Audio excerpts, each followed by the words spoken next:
Hi, Scot Orlin with Cinema Magazine. Sundance is now over, but one of the films that really took me by surprise is a movie called Eight for Silver, and I'm here with the star of the film, Boyd Holbrook.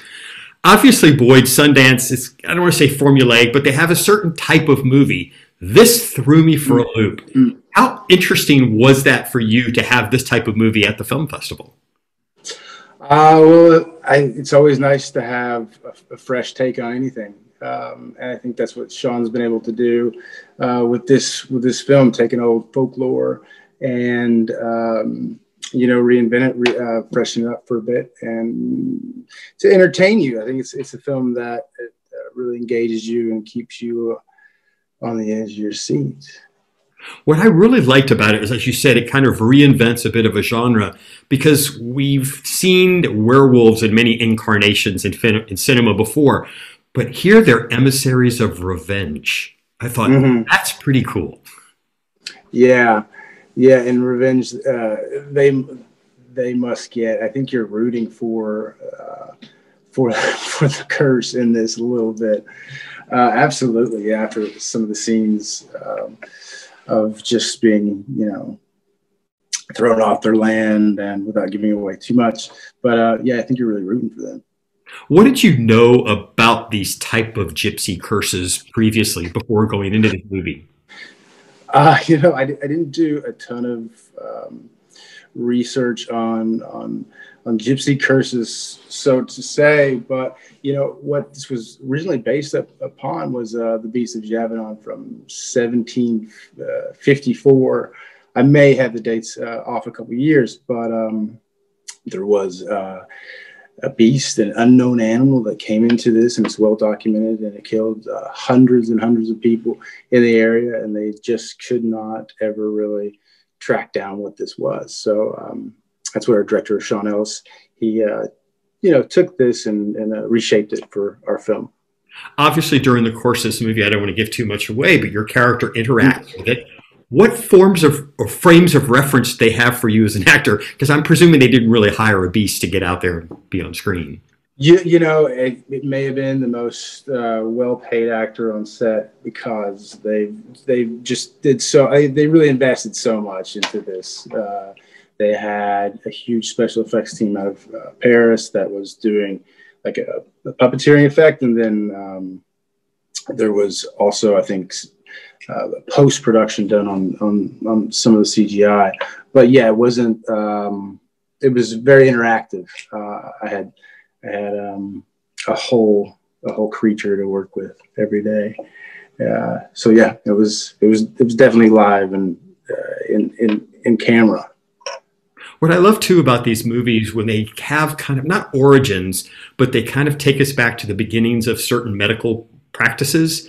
And we didn't think about the 1800s, they would have pathologists. And here you were one of the first ones that was doing, and no one kind of knew what you were doing.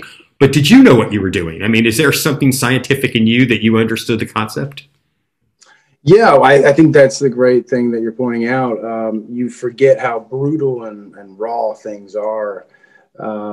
Just going back to early surgeries with no anesthesia, it's pretty far out of how just raw that was in that period of time. And you're kind of one of the pioneers and the trailblazers of that time, figuring it out through trial and error most of the time. So I guess I'm romanticized about stuff like that, because there is something that's connected back to the world. So yeah, I love characters that are involved in that. I don't want to give anything away, but there is a sequence where with the werewolf kind of opens up a little bit and there's something inside that comes out. How did they have that on set for you? Because as an audience, that was pretty horrific to witness. Yeah, again, hats off to the team that was surrounding Sean and us. That was a long day and a very brutal job for actor there. I know you grew up in Kentucky. Are you a good hunter? I'm not much of a hunter. I've never my family's never gone hunting. We're not that type. But I should after this film be able at least to go grouse hunting or something like that. Well, you were very convincing. I thought you kind of knew what you were doing. And I know you went through a phase of your professional career as a model, and obviously you have clothes and you're out there and you're selling a particular image. But I was wondering, when you strap on the garb of 1800s England and you're wearing that, how did that image affect you? How did, when you look at yourself in the mirror, about what that represented? Yeah, I think, it's like music involves and influences an environment. I think, your clothes and how you feel in that as well really influences, your mood and your behavior.